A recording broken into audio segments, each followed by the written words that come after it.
ces amendements déposés. Bonjour Clémentine Autain, merci d'être avec nous. À quoi elle sert, à quoi elle vous sert en tout cas, à vous, cette bataille d'amendements très concrètement?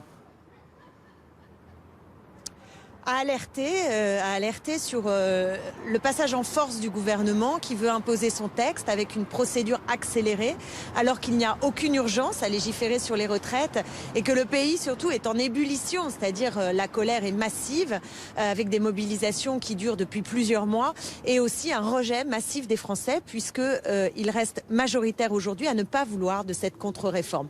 Donc nous voulons être en écho par rapport à cette réalité du pays que le gouvernement ne veut pas voir. Donc nous avons en effet pris une méthode qui est une méthode de contestation ligne à ligne du texte, puisque nous avons des amendements qui concernent chacune des lignes du texte pour soit les supprimer, soit ironiser sur la novlangue du gouvernement qui peut utiliser des termes comme solidarité, lisibilité dans les objectifs qu'il se fixe, alors que la loi fait tout le contraire. C'est un projet illisible, c'est un projet qui va individualiser la retraite et aboutir au final à un allongement de l'âge de départ en retraite et à une baisse des pensions. Donc c'est pourquoi nous ne voulons pas de ce régime à points qui est une immense régression pour notre pays.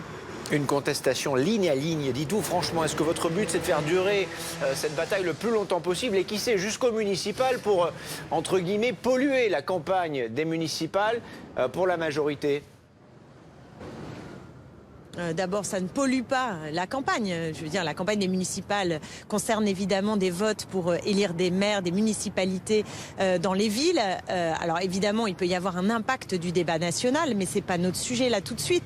Notre sujet est de prendre tous les biais que nous offre le système institutionnel, et ils ne sont malheureusement pas très nombreux, pour faire valoir notre point de vue et notre colère vis-à-vis de ce texte. Et ce que nous demandons, ce que nous exigeons, c'est le retrait. Et je pense même que si le gouvernement et le président de la République étaient cohérents, il mettrait en œuvre un référendum, parce que c'est aux Français de choisir. C'est une réforme structurelle d'ampleur et je trouve que face à l'état du pays, il serait tout à fait légitime, normal, apprécié que nous passions par un référendum qui est une façon de redonner la parole aux Français et de les laisser décider là où le gouvernement a décidé d'une procédure d'urgence. Ça veut dire que même ce qui était expliqué tout à l'heure, en réalité, nous n'irons pas au bout du texte, ni en commission, ni à l'Assemblée nationale probablement. Donc la balle est dans le camp du gouvernement qui a décidé de passer en force parce qu'il est majoritaire à l'Assemblée, mais il n'est pas majoritaire dans le pays. Les Républicains dénoncent votre attitude, je cite évidemment, guignolesque. Cette bataille d'amendements, pour eux, c'est un jeu de dupes entre vous, la France Insoumise, pas vous personnellement évidemment, et le gouvernement, parce que le débat devient impossible à cause de ce que vous faites. Qu'est-ce que vous répondez à cela? C'est faux. Non. D'abord, nous avons une grande différence de rapport au texte, puisque la droite a envie de l'amender, c'est-à-dire d'améliorer ce texte. Et nous pensons qu'il n'est pas amendable, que c'est l'ensemble de la logique du texte qui n'est pas acceptable et que nous rejetons. Donc forcément, nous n'avons pas la même stratégie, c'est tout à fait logique. Par ailleurs, aujourd'hui, ce qui empêche le débat, je siège dans la commission spéciale et je peux vraiment vous en parler, c'est que nous ne nous lassons pas de poser des questions, pourtant on pourrait, mais les réponses du gouvernement, soit elles ne viennent pas sur des questions très précises, parfois techniques, sur des questions globales, mais aussi techniques. Et ce qui fait défaut dans le débat aujourd'hui, c'est à la fois un défaut de réponse de la part du ministre et parfois aussi du rapporteur, ou alors des réponses très vagues.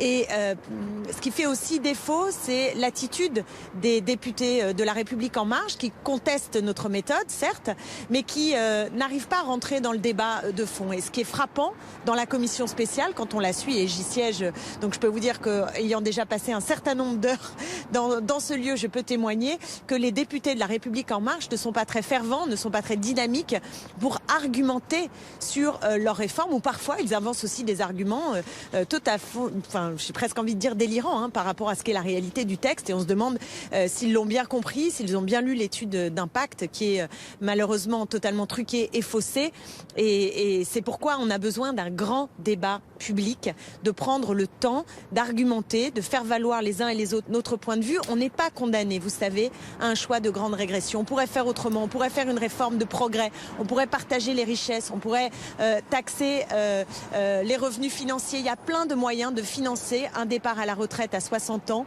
et avec des pensions qui soient en hausse, notamment pour celles et ceux qui touchent de très faibles retraites aujourd'hui. Une dernière petite question, Clémentine Autain, sur une étude qui vient d'être publiée par l'OFCE, l'Observatoire français des conjonctures économiques, et qui estime que les politiques du chef de l'État, les politiques mises en place depuis 2 ans, favorisent les classes sociales les plus aisées. Faux, répond le ministère de l'économie, qui relève des désaccords méthodologiques, qui fausse les résultats. Vous en pensez quoi ? J'en pense que c'est exactement ce qu'on dit depuis le début. C'est une politique qui est au service des plus riches.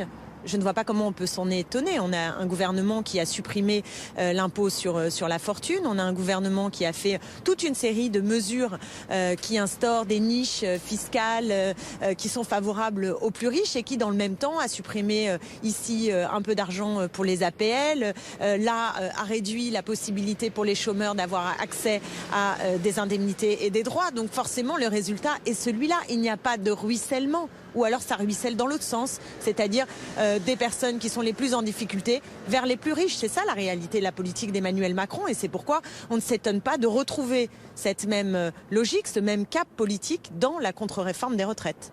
Merci Clémentine Autain.